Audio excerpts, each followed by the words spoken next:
오늘의 말씀은 마태복음 9장 2절 말씀입니다. 침상에 누운 중풍병자를 사람들이 데리고 오거늘 예수께서 그들의 믿음을 보시고 중풍병자에게 이르시되 작은 자야 안심하라 내 죄 사함을 받았느니라. 아멘. 미국 스탠포드 대학교의 알린 교수팀이 인간의 DNA를 가지고 남은 시간 동안 얼마나 생명을 더 연장할 수 있느냐라고 하는 과학적인 데이터를 발표했습니다. 특별히 그 DNA 가운데 텔로미어라고 하는 입자가 있는데 이 길이가 길면 이 사람이 장수를 하는 거고, 이 텔로미어라고 하는 길이가 작으면 사는 날이 그만큼 줄어든다라는 것을 발견하게 됩니다. 그런데 이 텔로미어가 긴 사람들은 대개는 선진국에 사는 사람들이 이 DNA 텔로미어가 길게 나오고, 상대적으로 가난한 나라, 빈곤 국가의 사람들이 이 텔로미어라고 하는 DNA 인자가 작게 나왔습니다. 그런데 특이한 게 한 가지 있더라는 거예요. 똑같은 가난한 저개발 국가에 사는 사람들인데도 유독 텔로미어가 긴 사람들이 있더래요. 왜 그럴까?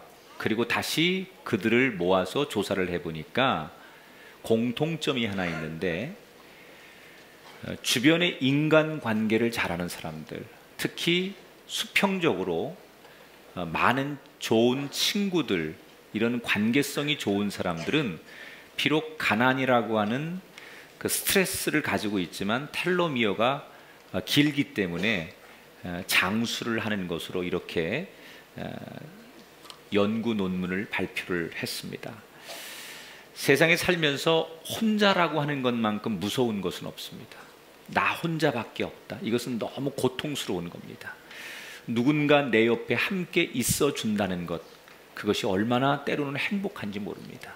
여러분, 오늘 우리는 너무나 소중한 그런 이웃들 또는 우리 형제 자매들을 앞에 옆에 두고 예배를 드립니다. 무엇보다 나는 혼자가 아니라는 것은 이 교회를, 여러분들 발걸음을 인도해 주신 하나님이 우리와 늘 함께 하고 계셨다는 사실. 그래서 우리는 절대로 외롭거나 실패한 인생이 아니라는 것을 꼭 기억해 보시기를 바랍니다. 요즘 우리 사회가 너무나 아픕니다. 경제, 정치, 교육,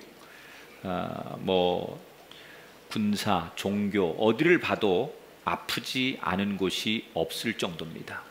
매일같이 들려오는 신문과 뉴스의 보도는 극과 극을 다룹니다.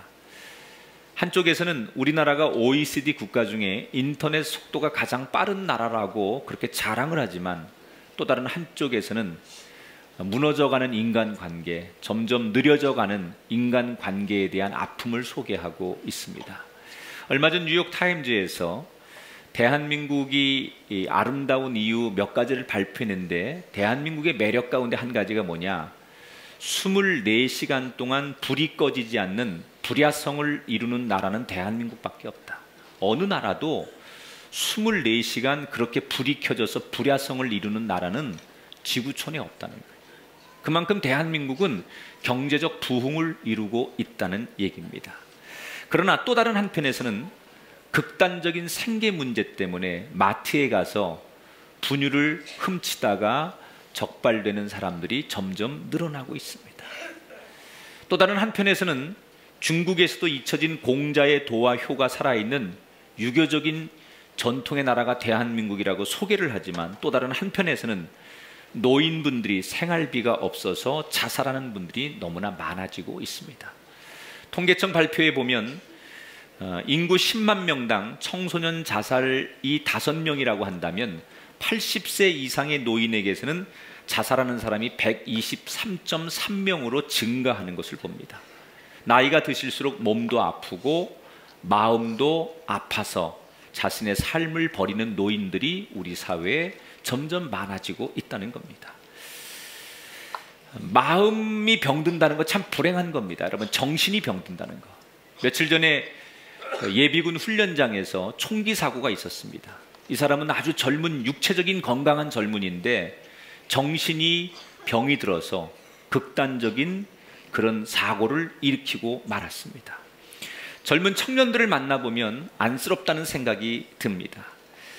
요즘 젊은 이들이 취업을 하고 싶은데 취업을 하려면 스펙이 필요합니다. 스펙을 쌓으려고 하면 돈이 필요합니다. 그래서 돈을 벌려고 취업을 해야 되는데 어디도 나를 맞이해 주는 곳이 없습니다. 그래서 젊은이들은 몸은 살아있지만 이미 정신은 죽어 있거나 몸은 저보다 훨씬 더 건강한 젊은이인데 그의 정신은 갱년기에 접어든 것 같은 젊은이들을 많이 만나게 됩니다. 그래서 우리가 살아가는 이 세상을 보면서 어떤 분은 솔로몬의 고백이 생각난다고 얘기해요. 솔로몬이 평생 한 나라의 왕으로 살고 난 뒤에 그의 인생을 회고하는 한마디가 뭐예요? 헛되고 헛되며 헛되고 헛되니 모든 것이 헛되도다. 해 아래서 수고하는 모든 수고가 사람에게 무엇이 유익하냐.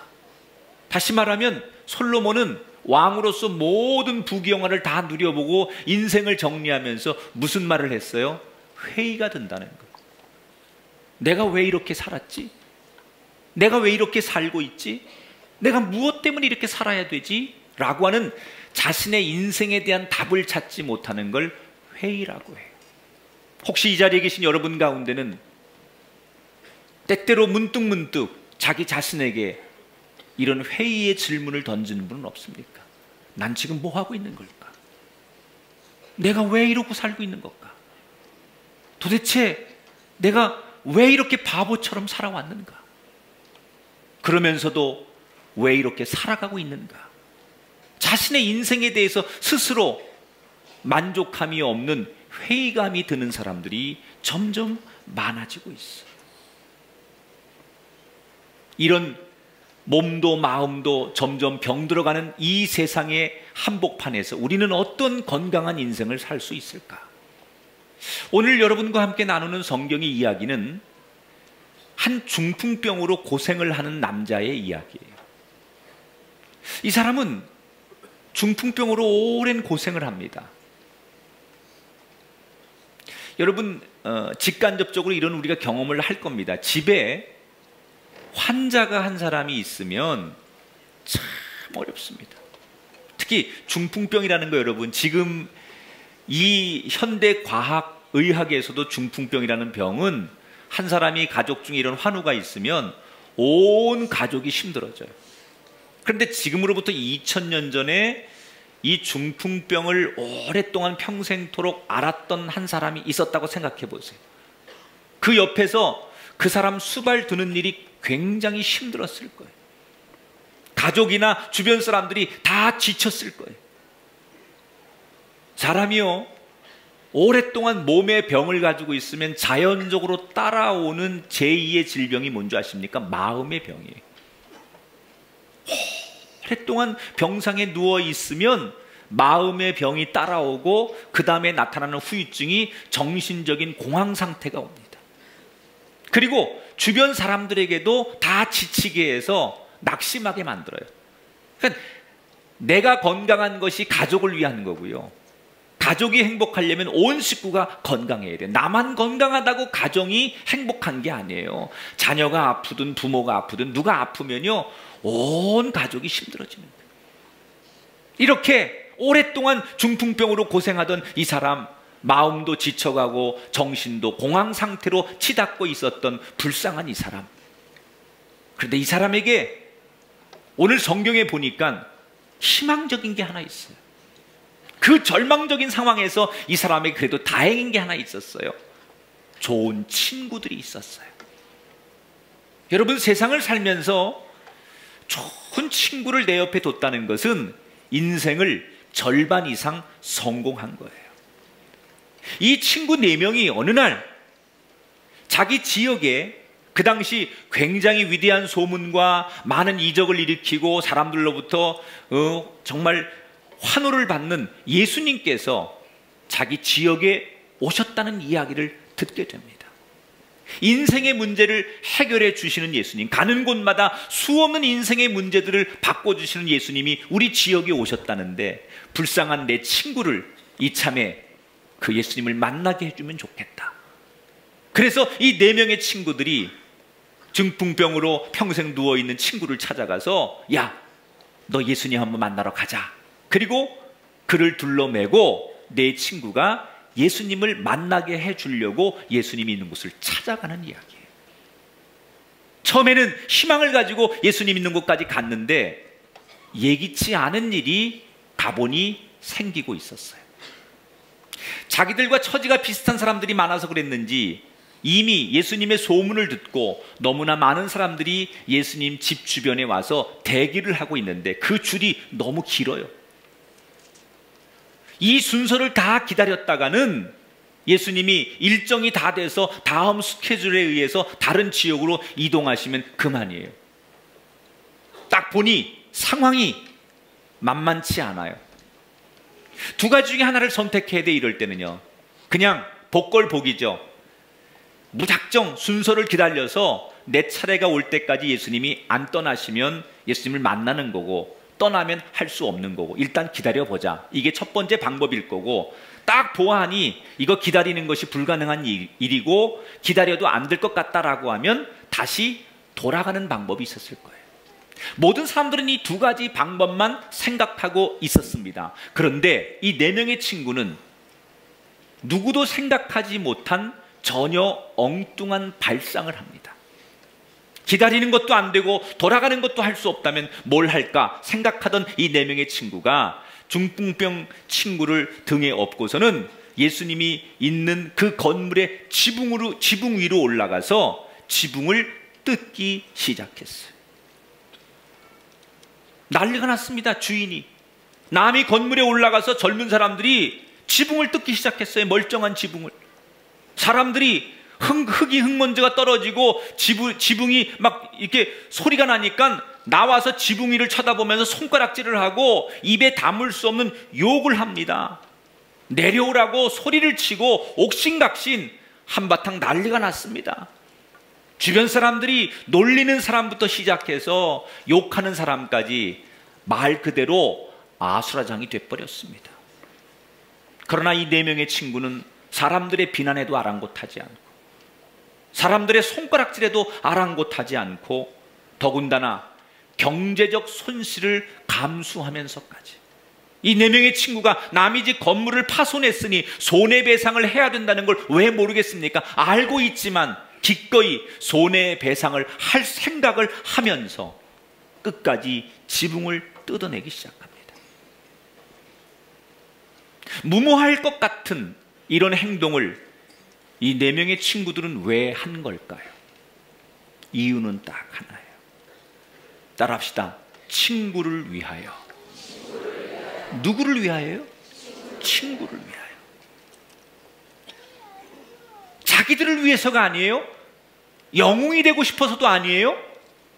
오직 이 불쌍한 친구를 위해서 자기들이 할 수 있는 손해를 감수하고 욕을 먹더라도 이 친구를 위해서라면 기꺼이 희생을 감수했다는 얘기예요. 멋있는 친구죠. 나를 희생해서 친구를 도와주는 친구들. 흔히들 자신들에게 친구가 있다고 다들 말을 합니다. 하지만 여러분이 친구라고 생각하는 그 사람이 정말 여러분에게 친구일까요?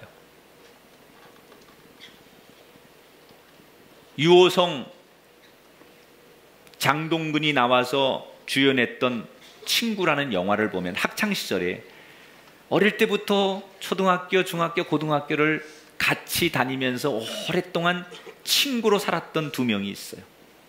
같이 싸우기도 하고 같이 잠자고 밥을 먹으면서 친했던 그 시절 둘은 좋은 친구인 줄 알았어요.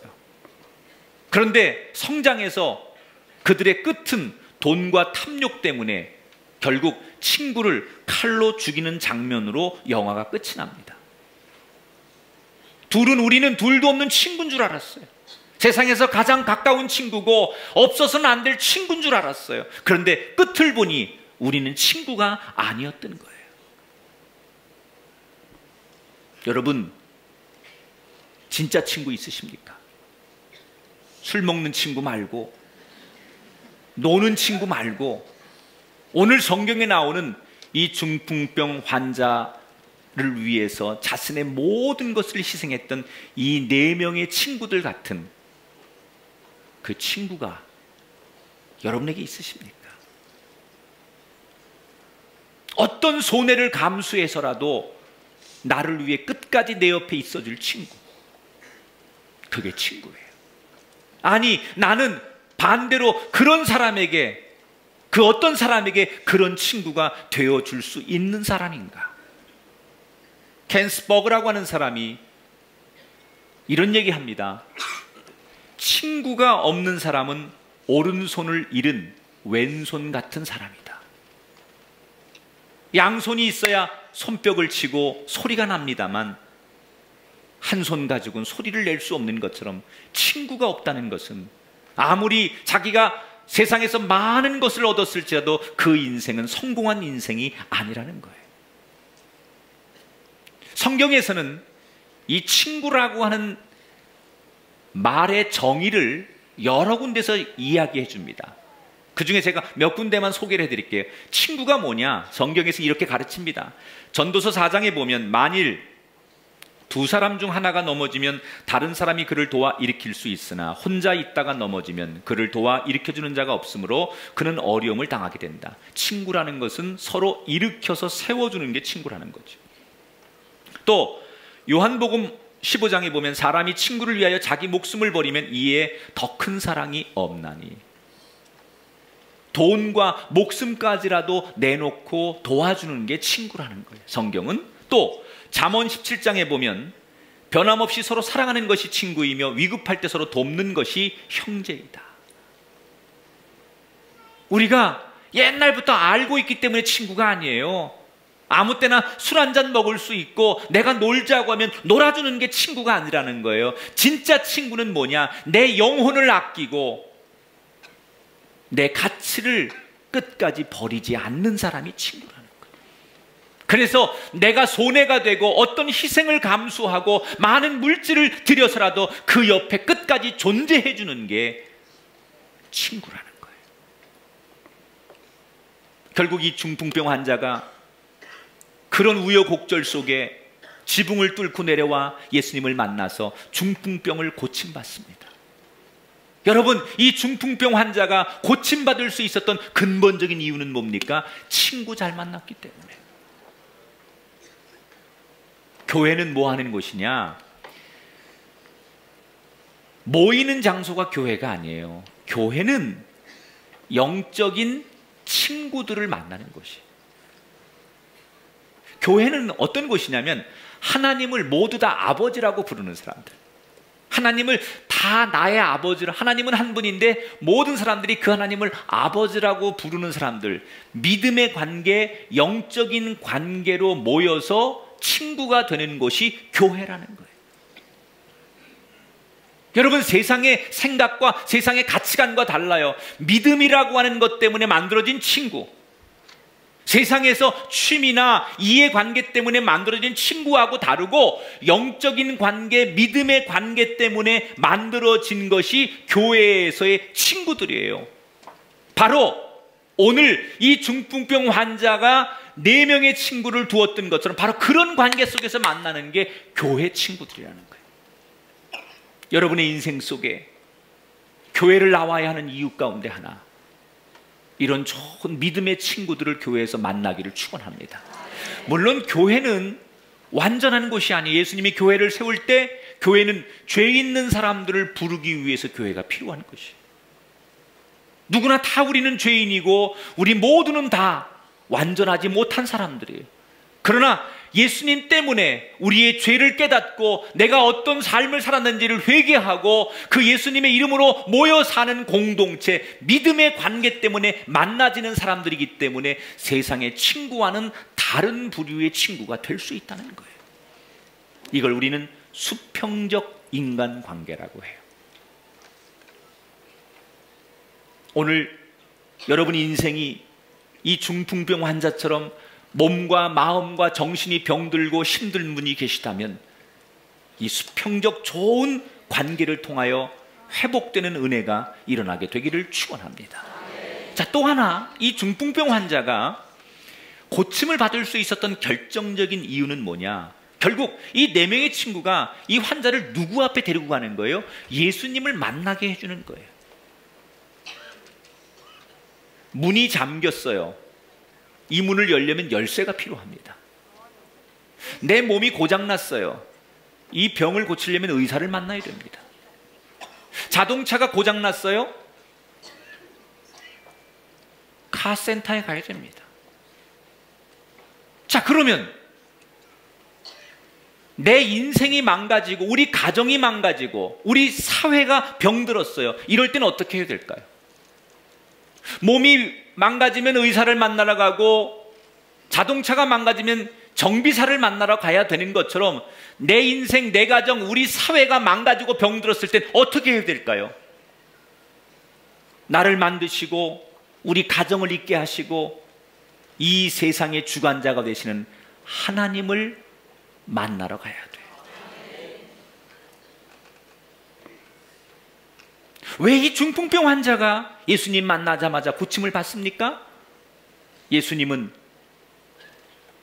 인간을 창조하신 하나님이기 때문에, 사람을 만드신 분이기 때문에 사람을 고칠 수 있는 거예요.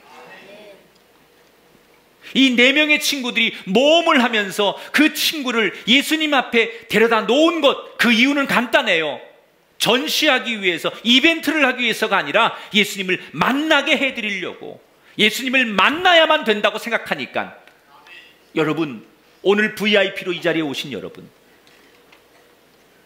여러분을 초대한 분들이 김학중 목사를 만나게 해드리려고 여러분을 모시고 온 게 아니에요. 그분이 여러분을 이 자리에 초대한 것은 내가 만난 하나님을 여러분도 만나기를 원하셔서, 여러분 그 하나님을 꼭 만나시기를 주의 이름으로 축원합니다. 예수님을 만났을 때 인생에 꼬였던 문제, 몸도 꼬이고 마음도 꼬이고 가정도 엉망진창이 되고 과거와 현재와 미래가 없었던 이 중풍병 환자가 예수님을 만나고 나서 그 인생의 꼬인 문제가 풀어졌습니다. 절망했던 그 인생이 희망을 얻었습니다. 주저앉았던 그 인생이 일어났습니다. 누워있던 그 환자가 일어났습니다. 여러분 모두에게도 꼬인 인생, 병든 인생, 주저앉은 인생, 실패한 인생, 과거의 모든 인생들이 예수님을 만나서 일어나시고 회복되고 강건해지기를 주의 이름으로 축원합니다. 교향곡의 아버지라고 불리는 하이든, 대표곡이 천지창조죠. 이 하이든의 여러 곡 중에 하이든의 음악은 늘 힘이 넘쳐 흐르고 희망적이고 기쁨이 항상 넘쳐 흘러요. 한 번은 이 하이든의 제자가 이렇게 묻습니다. 선생님, 왜 선생님의 곡에는 슬픔이 없습니까? 모든 곡에 희망이 있고 기쁨이 넘쳐 흐릅니까? 그 이유가 도대체 뭡니까? 그랬더니 하이든이 뭐라고 대답하느냐? 여보게나, 하나님께서 내 가슴을 뛰게 하시는데 내 음악이 어찌 기쁨에 춤추지 않을 수 있겠는가? 하나님께서 내 펜을 움직이시는데 내 펜이 어떻게 기쁨을 향해 달려가지 않을 수가 있겠는가? 하나님께서 나를 불러주셨는데 어떻게 나에게 슬픈 음악이 나올 수 있겠는가? 고장난 자동차에 새로운 엔진을 장착하면 자동차가 질주하듯이, 병든 우리 육신의 심장이 다시 뛰게 되면 살아나는 것처럼, 우리 인생의 주머니에 하나님이 새로운 엔진처럼, 새로운 심장처럼 우리 인생에 자리하면, 그 인생의 한복판에 하나님이 우리 가운데 거하시면 그 인생이 다시 심장 뛰는 것처럼 뛸 수 있고 새로운 자동차처럼 질주하는 인생이 될 줄 믿으시기 바랍니다. 그 음악가 하이든 속에 하나님이 있기 때문에 표현되는 것일수록 기쁨과 희망이 표현될 수밖에 없었던 것처럼, 우리의 인생 속에 하나님이 자리하시면 그 인생에 기쁜 일만 소개될 것이고, 그 그 미래의 희망만 소개될 것이고 그의 삶에 절망과 낙심은 없이 온전한 기쁨만 표현되는 인생이 될 줄 믿습니다. 우리는 인생의 주머니 속에 돈을 넣고 다닙니다. 인생이라는 주머니 속에 쾌락만 있으면 된다고 생각합니다. 여러분, 그렇지 않습니다. 돈과 쾌락은 얼마 가지 않습니다. 그때는 정말 달콤하고 좋은 것 같지만 돈이 주는 인생, 돈이 우리를 지배하는 인생, 쾌락이 우리를 지배하는 인생은 절대로 얼마 가지 못합니다. 내 삶을 다시 박동시키고 뛰게 만드는 놀라운 하나님이 우리에게 있어야 돼요. 이 중풍병 환자가 예수님을 만났기 때문에 주저앉았던 그 환자가 다시 일어나서 고침을 받고 두 다리로 걸어서 그 문을 박차고 나갔던 것처럼 절망하고 좌절하고 슬퍼하고 낙심하고 실패한 우리 인생 가운데 하나님을 만난다면 우리도 다시 뛸 수 있는 인생이 될 줄 믿습니다. 죽어버린 것 같은 인생, 더 이상 희망 없는 것 같은 인생, 나이가 50이 됐든 70이 됐든 80이 됐든 상관없습니다. 여러분 인생에 지금부터라도 그 하나님을 소유하십시오. 그 능력의 하나님을 만나십시오. 그분이 저와 여러분의 인생을 새롭게 창조하시고 치료하셔서 더 멋지게 우리 인생이 살아가게 될 줄 믿습니다. 이제 우리는 그 예수님께로 달려가야 합니다. 지붕을 뚫고서라도 그 예수님 앞에 서야 합니다.